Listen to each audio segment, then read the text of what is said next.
नमस्कार विद्यार्थी मित्रांनो, मी आपलं पुन्हा या FYBA भूगोल विषयाच्या ऑनलाईन व्हिडिओ लेक्चर मध्ये सहर्ष स्वागत करतो। विद्यार्थी मित्रांनो, आजचा आपला भूगोल विषयाचा 11वा तास आहे आणि या तासापूर्वी आपण जी तास घेतली त्याचप्रमाणे काही ऑनलाईन आपण टेस्ट घेतल्या।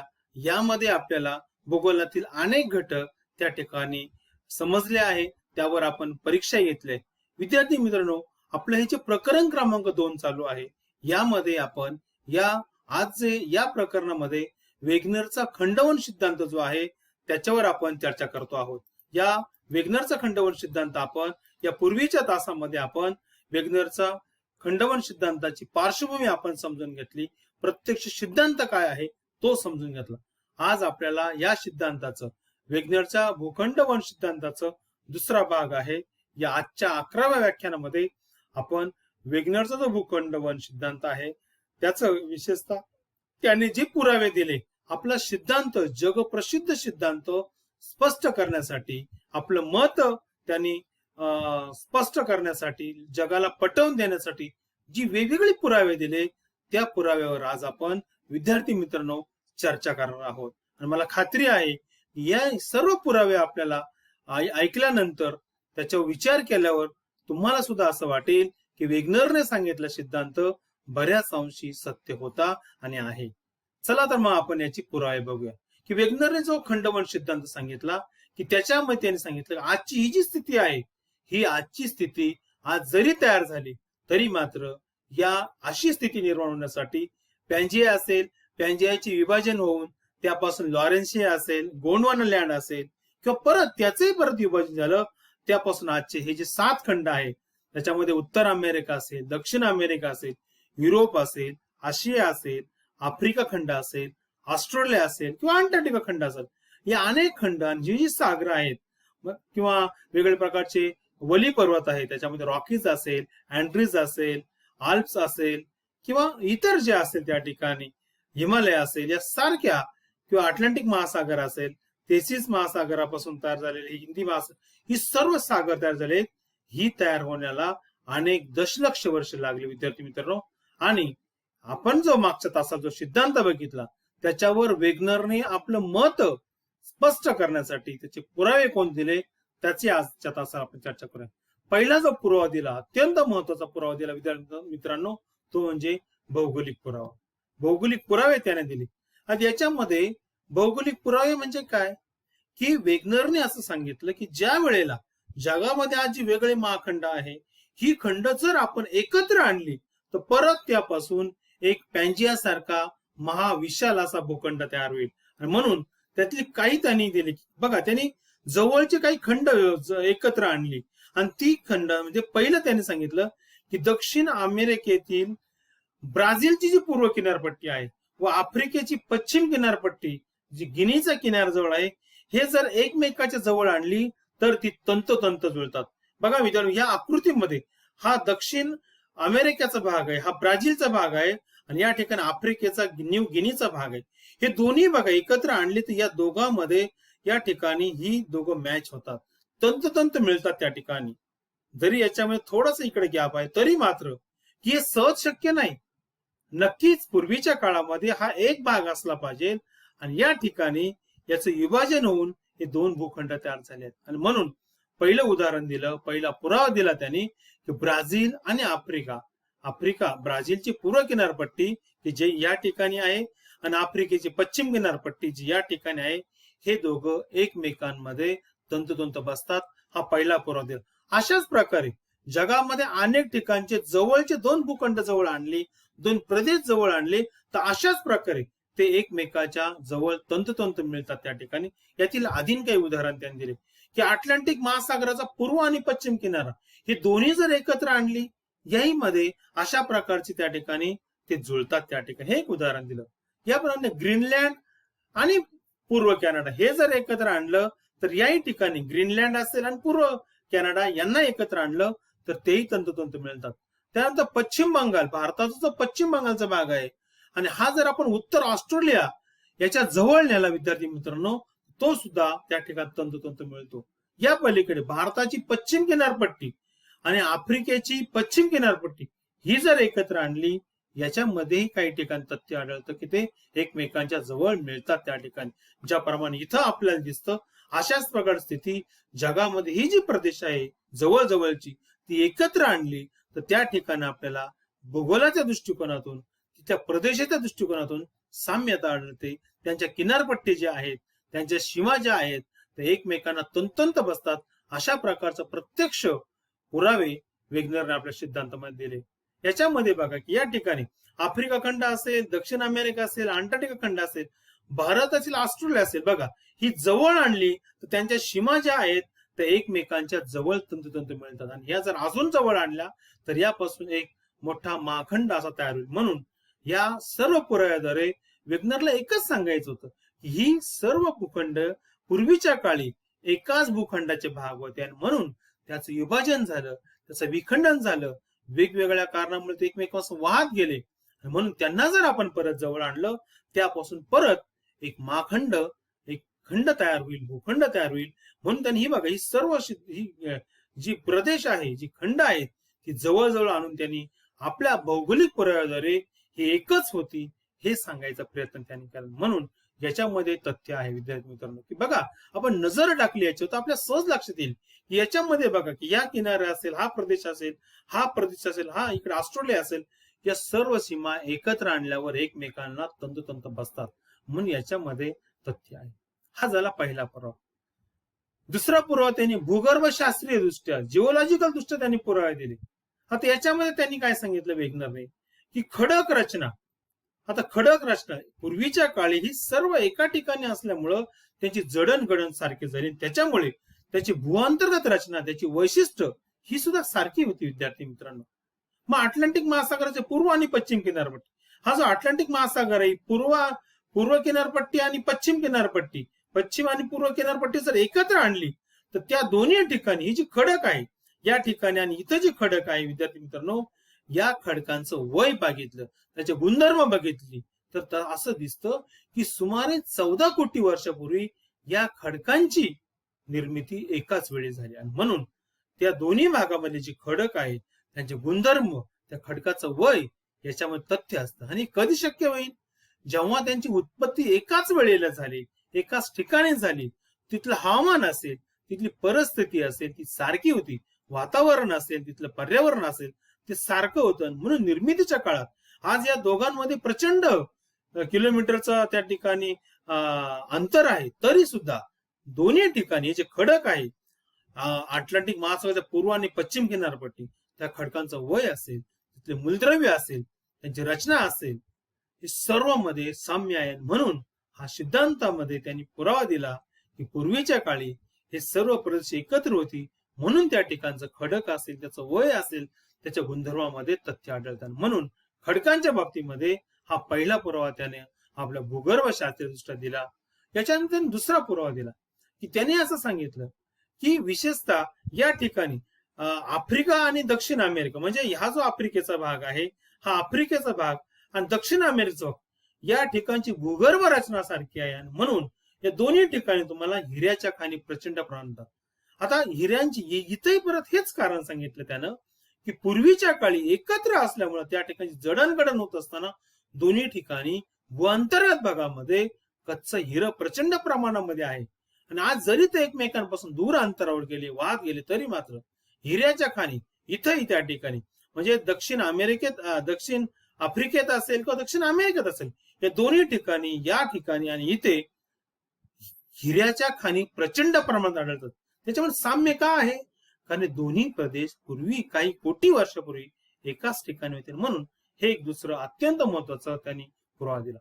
तिसरा अत्यंत महत्वाचा पुरावा विद्यार्थी मित्रांनो, आज अंटार्क्टिका खंड आहे. आज अंटार्क्टिका खंड हा दक्षिण आणि उत्तर ध्रुवाजवळ आहे आणि या ठिकाणी अत्यंत शीत थंड हवामान आहे. आणि अशा थंड हवामानामध्ये विद्यार्थी मित्रांनो, आजची जर स्थिती लक्षात घेतली, त्या ठिकाणी झाडांची निर्मिती होणं, झाडांची वाढ होणं थंड हवामानामुळे सहज शक्य नाही.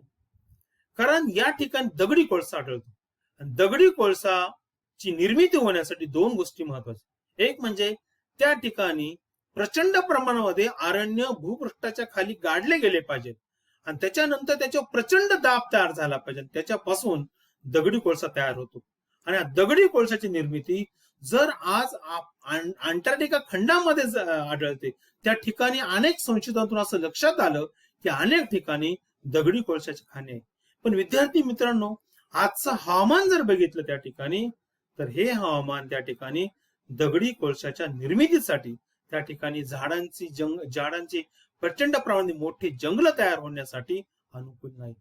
याचा अर्थ काय आहे की वेगनरने असं सांगितलं की पूर्वीच्या काळी हा जो भाग होता अंटार्क्टिका खंड, हा इथं नव्हता, हा इथं मध्य पॅन्जियाच्या ठिकाणी होता. आणि त्या ठिकाणी त्या काळामध्ये प्रचंड झाडं वाढली होती, अरण्य होती. आणि ती भूअंतर्गत जी हालचाल झाल्या त्याच्यामध्ये हे अरण्य या ठिकाणी गाडले गेले. म्हणून काळाच्या ओघामध्ये दाब पडून अनेक वर्ष त्या ठिकाणी दगडी कोळशाची निर्मिती झाली. आणि आज काळाच्या ओघामध्ये हा जो अंटार्क्टिका खंड आहे या ठिकाणी वाहत गेला. आणि म्हणून आज तो ज्या उत्तर किंवा दक्षिण गोलार्धाजवळ त्याचा भाग आहे, त्या ठिकाणचं जरी हवामान त्या ठिकाणी पोषक नसेल दगडी कोळशाच्या निर्मितीसाठी, पण पूर्वीच्या काळी काही कोटी वर्षापूर्वी त्याची निर्मिती पॅन्जियाच्या ठिकाणी झाली आहे.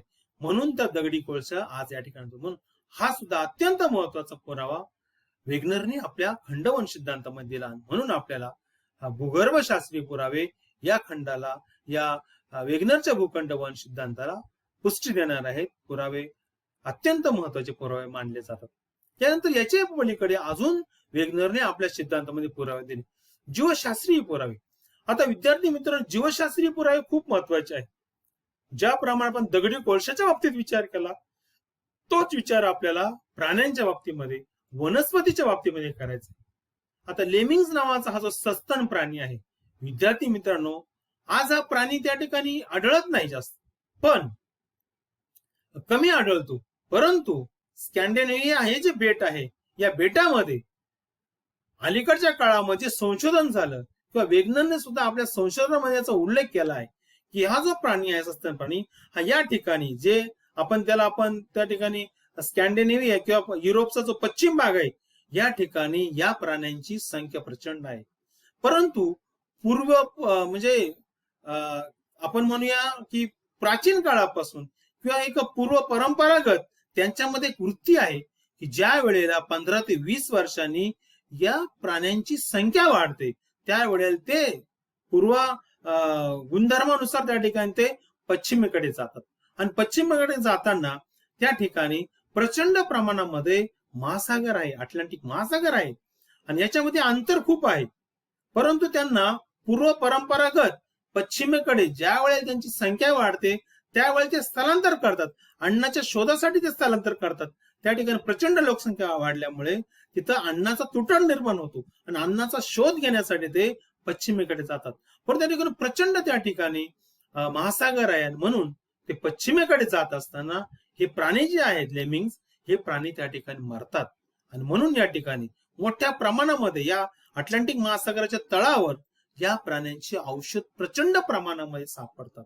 आणि हेही कारण जीवशास्त्रीय पुरावा म्हणून वेगनरने आपल्या सिद्धांतामध्ये दिला. म्हणून विद्यार्थी मित्रांनो, पक्षी असेल, प्राणी असेल, या ठिकाणचे प्रचंड प्रमाणामध्ये पूर्व परंपरागत त्यांच्यामध्ये ती वृत्ती आहे, एक उपजत त्या ठिकाणी त्यांची ती काय म्हणूया आपण, त्या ठिकाणी त्यांना ती एक शक्ती आहे की त्या शक्तीच्या माध्यमातून ते एक परंपरागत सवय असेल, हॅबिट असेल, त्यामुळे ते पश्चिमेकडे जातात. परंतु मात्र त्या ठिकाणी त्यांना इतकं लांब अंतर जाणं शक्य नसल्यामुळं त्या ठिकाणी ते सागरामध्ये त्या ठिकाणी पडतात. त्यांचा अंत होतो आणि त्यांचं औषध जे आहे सागराच्या तळावर त्या ठिकाणी साधतात. म्हणून हे सुद्धा त्या ठिकाणी पुरावा त्यांनी दिलेला आहे. यानंतर पुढचा पुरावा त्यांनी पुराजीवशास्त्रीय पुरावा दिले. विद्यार्थी मित्रांनो, हे सुद्धा पुरावे खूप महत्वाचे आहे. त्यांनी याच्यात जे पुरावा दिला, पहिला जो पुरावा दिला की तो म्हणजे लिस्ट्रोसॉरस नावाचा जो प्राणी आहे. या बघा, या ठिकाणी त्याचा अवशेष मी दाखवल की हा त्याचा एक स्केच आहे. या स्केच मध्ये लिस्ट्रोसॉरस हा जो आहे त्या ठिकाणी, हा सुद्धा अटलांटिक महासागरच्या पूर्व आणि पश्चिम किनारी हा जो आहे त्या ठिकाणी पश्चिम आणि ही जी पूर्व किनारपट्टी आणि पश्चिम किनारपट्टी जी आहे अटलांटिक महासागरची, या दोन्ही ठिकाणी या लिस्ट्रोसॉरस नावाचा जो प्राणी आहे याची प्रचंड अवशेष आढळतात. आज हा प्राणी आपल्याला दिसत नाही, परंतु बघा या दोन्ही अटलांटिक महासागराची पूर्व किनारपट्टी आणि पश्चिम किनारपट्टी याच्यामध्ये प्रचंड अंतर आहे. प्रचंड किलोमीटर अंतर, 1000 किलोमीटर अंतर आहे, हजारो किलोमीटर अंतर असून सुद्धा दोन्ही बाजूला जर या प्राण्याचे अवशेष आढळत असेल तर यातून एकच निकष निघतो की पूर्वीच्या काळी हे दोन्ही भूभाग एकत्र होते आणि त्या ठिकाणी लिस्ट्रोसॉरस नावाचा जो प्राणी होता तो आढळत होता, म्हणून त्याचे अवशेष काळाच्या ओघात त्याचा अंत झाला. परंतु त्याचे अवशेष दोन्ही बाजूला अटलांटिक महासागराच्या पूर्व आणि पश्चिम बाजूला हे दोन्ही अवशेष आढळतात. याचाच अर्थ पूर्वीच्या काळी हे एकच भाग होता. हा झाला पहिला पुरावा. दुसरा पुरावा अत्यंत महत्वाचा विद्यार्थी, डायनोसॉरचे अवशेष. आता डायनोसॉरचे अवशेष आज भारत आणि ऑस्ट्रेलिया या दोन्ही ठिकाणी आढळतात. आता आजची जी स्थिती पाहिली तर ऑस्ट्रेलिया आणि भारत याच्यामध्ये प्रचंड किलोमीटरचं अंतर आहे.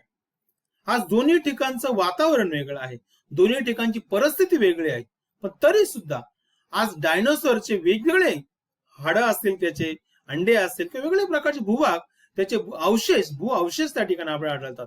हे अवशेष जे आहेत त्या प्राण्याचे, हे ऑस्ट्रेलियामध्ये असेल किंवा भारतामध्ये असेल, गुजरातमध्ये असेल किंवा काही गुजरातच्या आजूबाजूच्या प्रदेशात किंवा ऑस्ट्रेलियाच्या काही भागामध्ये हे दोन्ही प्रकारच्या ठिकाणी डायनोसॉरचे अवशेष आढळले. आणि कधी शक्य असेल?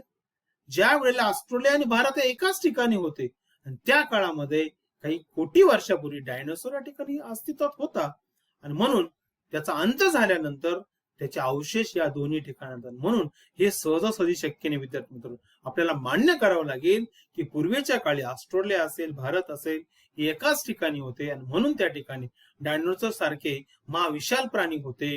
ते नंतरच्या काळामध्ये जी स्थित्यांतर झाली त्याच्यामध्ये त्यांचा अंत झाला असेल, पण आजही त्यांचे अवशेष त्या ठिकाणी. म्हणून हे सुद्धा मत आपल्याला मान्य करावं लागेल. त्याच्यानंतर अजून एक महत्वाचं दिलं त्या ठिकाणी की मेसोसॉरस नावाचे जे प्राणी आहे, आजही ते पूर्व आफ्रिका आणि ह्याची पूर्व आफ्रिका आहे आणि दक्षिण अमेरिका या ठिकाणी आहे. या दोन्ही ठिकाणी हा जो मेसोसॉरस नावाचा जो अवशेष आहे, या प्राण्याचे अवशेष या दोन्ही ठिकाणी आफ्रिकेमध्ये आणि दक्षिण अमेरिका दोन्ही ठिकाणी आढळतात. आजची स्थिती परत तशी आहे की आजची जी स्थिती आहे या स्थितीमध्ये या प्राण्याचा आपल्याला या ठिकाणी अस्तित्व आढळत नाही. परंतु ज्यावेळी दोन्ही भूखंड एकत्र होती त्यावेळेला त्या ठिकाणी मेसोसॉरस नावाचा जे प्राणी होता त्यांचे अवशेष ते जिवंत होते, म्हणून दोन्ही ठिकाणी ते नांदत होते. पण परत काळाच्या ओघात त्यांचा अंत झाला, म्हणून दोन्ही ठिकाणी त्याचे अवशेष निर्माण झाले. नंतरच्या काळामध्ये दोन्ही भूखंड वेगळे झाल्यानंतर एकमेकापासून दूर गेले, परंतु अवशेष मात्र त्या प्राण्याचे दोन्ही ठिकाणी तसेच राहिले. म्हणून हे मान्य करावं लागेल की वेगनरने आपल्या सिद्धांतातून स्पष्ट केलं की पूर्वीच्या काळी हे दोन्ही भूखंड एकत्र होती. त्या ठिकाणी मेसोसॉरस नावाचा प्राणी होता, त्याचं अस्तित्व होतं, तो जगलेला होता, पण काळाच्या ओघात त्याचा अंत झाला. त्याचे अवशेष त्या ठिकाणी तसेच राहिले आणि जरी ते भूखंड एकमेकांपासून वेगळे गेले तरी मात्र आजही या प्राण्यांचे अवशेष दोन्ही ठिकाणी आफ्रिकेमध्ये आणि दक्षिण अमेरिकेमध्ये आढळतात. म्हणून हे तीनही म्हणजे या सर्व प्राण्यांचे जे म्हणजे लिस्टोसॉरस असेल, डायनोसॉर असेल, मेसोसॉरस असेल, हे प्राणी आज जगाच्या वेगवेगळ्या कोपऱ्यामध्ये कानाकोपऱ्यात त्यांचे अवशेष आढळतात. हे कधी शक्य आहे? कारण पूर्वीच्या काळी सारे भूखंड एकत्र होती, ही सर्व प्राणी त्या ठिकाणी राहत होती. नंतर काळाच्या ओघात त्यांचा अंत झाला, त्यांचे अवशेष तसेच राहिले. आज जरी ते भूखंड एकमेकांपासून वेगळे गेले तरी मात्र त्यांचे अवशेष त्या भूखंडाबरोबरच वाहत गेले. म्हणून आज आपल्याला त्या ठिकाणी ते अवशेष सापडतात. म्हणून हे जे पुरावे दिले याच्यामध्ये तथ्य मांडलं जातं विद्यार्थी मित्रांनो. त्याच्यानंतर अजून एक महत्वाचे पुरावे दिले की हे पुरावे अत्यंत महत्वाचे आहे विद्यार्थी मित्रांनो, की याच्यामध्ये पहिला जो पुरावा मी तुम्हाला त्या ठिकाणी सांगतो, या पुराव्यामध्ये आपण बघूया त्या ठिकाणी ओटावा आणि व्हॅक्युमर हे जे आहे, ओटावा आणि व्हॅक्युमर या दोन शहरांमध्ये, हे जे कॅनडाचे शहर आहे, 34 वर्षात त्यांचे अंतर मोजले तर ते 6 मीटरने कमी झाले. याचा अर्थ काय झाला की दोन्ही हे जे भाग आहेत हे एकमेकांकडे त्या ठिकाणी आकर्षले जातात आणि म्हणून म्हणजे एकमेकांकडे वाहत जातात, त्यांचा अंतर कमी होते. हा वेग दर वर्षाला काही सेंटीमीटर असेल, काही मिलीमीटर असेल, तरी मात्र 34 वर्षामध्ये 6 मीटरने या दोन शहरातलं अंतर कमी झालं, या दोन प्रदेशातलं अंतर कमी झालं. याचा अर्थ एकच आहे की हे भूभाग एकमेकाकडे येतात त्या ठिकाणी. म्हणून हे अत्यंत महत्वाचं त्या ठिकाणी सांगितलं. अजून एक उदाहरण तुम्हाला सांगतो विद्यार्थी मित्रांनो, की ज्याप्रमाणे काही ठिकाणी दोन भूखंडातलं अंतर कमी झालं तसंच ते वाढलं सुद्धा. या ठिकाणी 1823 ते 1913 या 90 वर्षाच्या कालखंडामध्ये उत्तर अमेरिका म्हणजे हा जो भाग आहे आणि ग्रीनलँड हा जो भाग आहे, या दोघांमधलं अंतर वेळोवेळी मोजण्यात आलं आणि ते चक्क 33 मीटरने वाढलं. या दोघांमधलं 33 मीटरने वाढलं. कशामुळे वाढलं हे? कारण ते भूखंड एकमेकांपासून दूर जात आहे म्हणून ते अंतर वाढलं. हे अंतर काय कमी नाही, 23 मीटर म्हणजे प्रचंड अंतर आहे. आणि हे अंतर, ही जी उत्तर अमेरिका आहे, ग्रीनलँड आहे, या दोघांमधलं अंतर वाढलं. याचा अर्थ एकच आहे की दोन्ही भूभाग एकमेक, ग्रीनलँड आणि उत्तर अमेरिका एकमेकांपासून दूर जात आहे म्हणून याच्यातलं अंतर वाढत आहे. कदाचित हे अंतर असंच वाढत जाईल. आजही जर आपण परत काटेकोरपणे अंतर मोजलं तर कदाचित 23 पेक्षा अधिक मीटरने हे अंतर आज वाढलेलं असेल. विद्यार्थी मित्रांनो, हे एक पुरावा दिला. अजून एक पुरावा दिला की भारतीय उपखंड जो आहे हा सुद्धा त्याच्या मूळ स्थानापासून उत्तरेकडे सरकत आहे.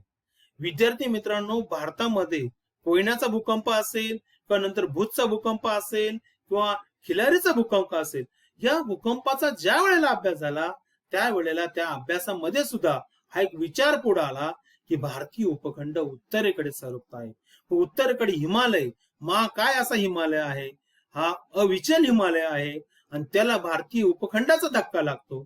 पण त्या ठिकाणी हिमालय असल्यामुळं तो त्या ठिकाणी वेगानं उत्तरेकडे जाऊ शकत नाही म्हणून या ठिकाणी हालचाल घडते आणि त्याच्यातून भूकंप निर्मिती होते असे म्हणत. आणि म्हणून आजपर्यंत जे संशोधन झालं त्या संशोधनामध्ये सिद्ध झालंय की काही 100 वर्षामध्ये भारतीय उपखंड काही सेंटीमीटरने उत्तरेकडे सरकलेला आहे.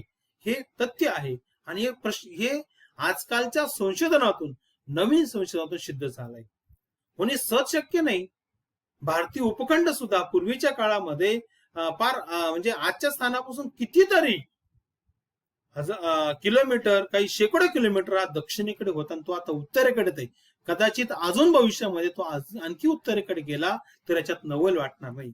आपण या पुढच्या लेक्चरमध्ये याच्यावर अजून चर्चा करणार आहोत की भविष्यामध्ये या सिद्धांताची रूपरेषा काय असेल, याच्यामध्ये कोणकोणत्या प्रकारचे स्थित्यांतर घडतील याचा सुद्धा अलीकडच्या काळामध्ये अनेक तज्ञांनी, वेगनरने तर सांगितलंच, पण त्याच्यानंतरचे जे संशोधन झालं त्याच्यामध्ये तुझा काही गोष्टी सांगितल्या त्या आपण पुढच्या तासाला आपण त्याची चर्चा करणार आहोत.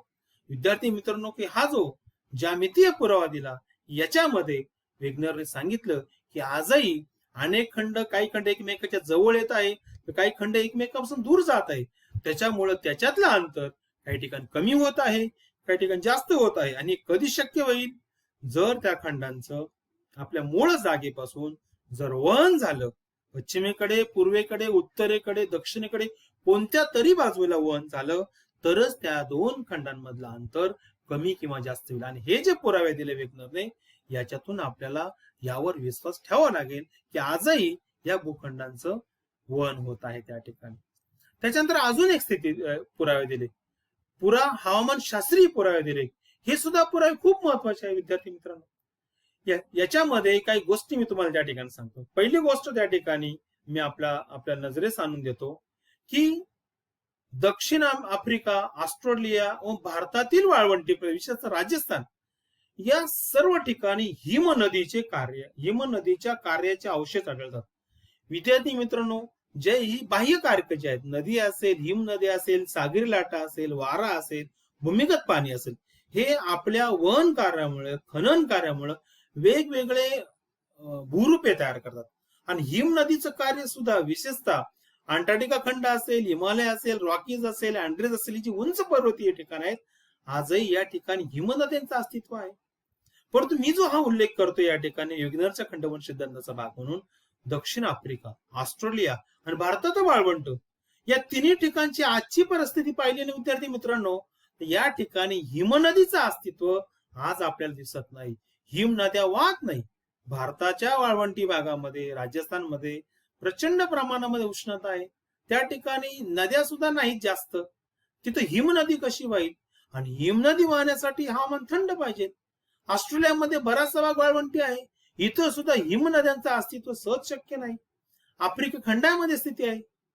पण आज हे तिन्ही ठिकाणं एकमेकांपासून वेगळे आहेत, खूप किलोमीटर अंतरावर आहेत, शेकडो हजारो किलोमीटर अंतरावर आहेत. आणि तरी सुद्धा या तिन्ही ठिकाणी म्हणजे आफ्रिका असेल, ऑस्ट्रेलिया असेल, भारत असेल, या भारतामध्ये सुद्धा त्या ठिकाणी हिमनदीचे अवशेष आढळतात. या ठिकाणी राजस्थानचा काही भाग असेल, त्या ठिकाणी आफ्रिकेचा भाग असेल, ऑस्ट्रेलियाचा भाग, या तिन्ही ठिकाणी विद्यार्थी मित्रांनो आज हिमनदीच्या कार्याचे अवशेष आढळतात. याचा अर्थ एकच आहे की पूर्वीच्या काळी हे तिन्ही भाग एका ठिकाणी होते, तिथलं हवामान सारखं होतं, हिमयुग होतं, हिमनद्या वाहत होत्या, म्हणून त्यांनी त्या ठिकाणी आपल्या कार्याच्या मदतीतून अनेक हिम नदीच्या कार्यातून भूआकार तयार झाले. त्यामुळे आज जरी हे तिन्ही भूप्रदेश एकमेकांपासून दूर गेले असले तरी मात्र त्या ठिकाणी हिमनदीच्या कार्याचे अवशेष आढळतात. याचा अर्थ एकच आहे विद्यार्थी मित्रांनो, पूर्वीच्या काळी सर्व एका ठिकाणी होते. म्हणून हे जे वेगनरने हा जो अत्यंत महत्वाचा पुरावा दिला, हा पुरावा आज आपल्याला मान्य करावा लागेल. कारण आजची स्थिती विद्यार्थी मित्रांनो, आफ्रिका असेल, ऑस्ट्रेलिया असेल, भारतातला वाळवंटी भाग असेल, तरचा वाळवंटी किंवा इतर या ठिकाणी हिमनदीचं अस्तित्व नाही, हिमनदीचं कार्य होणं शक्य नाही. पूर्वीच्या काळी काही कोटी वर्षापूर्वी एकत्र होते आणि त्यावेळेला हिमनदीच्या कार्यातून हे अवशेष तयार झाले आहेत, म्हणून ते आज आपल्या संशोधनातून आढळतात. म्हणून हे मान्य करावं लागेल विद्यार्थी मित्रांनो. आणि म्हणून विद्यार्थी मित्रांनो, या ठिकाणी आपण जी सर्व पुरावे पाहिले, भौगोलिक पुरावे असेल, त्या ठिकाणी जीवशास्त्रीय पुरावे असेल, पुरातन शास्त्रीय पुरावे असेल, हवामान विषयक पुरावे असेल, वेगवेगळ्या प्रकारचे पुरावे, सर्व पुराव्यामधून वेगनरने आपला सिद्धांत अत्यंत शास्त्रीय पद्धतीने आणि परिपूर्ण पुरावे देऊन त्याच्यावर आपल्याला विश्वास ठेवावा लागेल. आता नंतरच्या काळामध्ये विद्यार्थी मित्रांनो, या सिद्धांतावर सुद्धा टीका झाल्या. जगामध्ये कोणतीही गोष्ट घ्या, त्या कोणतीही कितीही चांगलं काम असेल किंवा कोणतंही काम असेल, त्या प्रत्येकाला दोन बाजू असतात. एक बाजू चांगली असते, दुसरी बाजू वेगनरने जरी हा सिद्धांत मांडला तरी विद्यार्थी मित्रांनो त्याच्यामध्ये काही त्याच्याकडून उणिवा राहून गेला, ही आपल्याला मान्य करावं लागेल. काही गोष्टी त्याला सांगता आल्या नाही. नंतरच्या काळामध्ये भूगोल तज्ञांनी असेल, भूगर्भ शास्त्रज्ञांनी असेल, नेमकं त्या उणिवा आहे त्या टिकमार केल्या, त्याच्यावर आक्षेप घेतले, त्याच्यातल्या काही टीका त्या ठिकाणी त्यांनी सांगितल्या. पण तरी सुद्धा याचा अर्थ असा नाही की वेगनरचा सिद्धांत पूर्णपणे चुकीचा आहे. हो, हे नक्की आहे की त्याच्यामध्ये काही उणिवा होता, काही टीका करण्यासारख्या काही बाबी होत्या की ज्या नंतरच्या काळामध्ये त्या ठिकाणी. पण आज मात्र वेगनरचा खंडन सिद्धांत आपल्याला काही अंश मान्य करावा लागेल. या सिद्धांतावर कोणत्या टीका झाल्यात, याचं महत्व काय आहे, आजही आपण 100 म्हणजे साधारणपणे 108 वर्ष झाली, आजही तो सिद्धांत आपण वाचत आहे, समजून घेत आहे, शिकत आहे. याचा अर्थ त्याच्यामध्ये काहीतरी तथ्य आहे. आणि म्हणून विद्यार्थी मित्रांनो, आपण पुढच्या तासाला या सिद्धांताच्या टीका काय आहेत, आक्षेप काय आहे आणि याचं महत्व काय, या सिद्धांताने जगाला काय दिलं, या सिद्धांताने आपल्याला काय दिलं, या सिद्धांताचं आज महत्व काय आहे, हे आपण पुढच्या तासाला बघूया. या ठिकाणी आपण थांबूया. मला नक्की खात्री आहे की वेगनरने जो आपला विचार मांडला, त्या विचाराला जे पुरावे दिले, यातील काही पुरावे नक्कीच तुम्हाला सत्य वाटले असेल, सत्य आहे ते. आपण या ठिकाणी थांबूया. आपण परत पुढच्या तासाला भेटूया आणि या सिद्धांताचा शेवटचा भाग आपण बघूया. तोपर्यंत धन्यवाद. थँक्यू.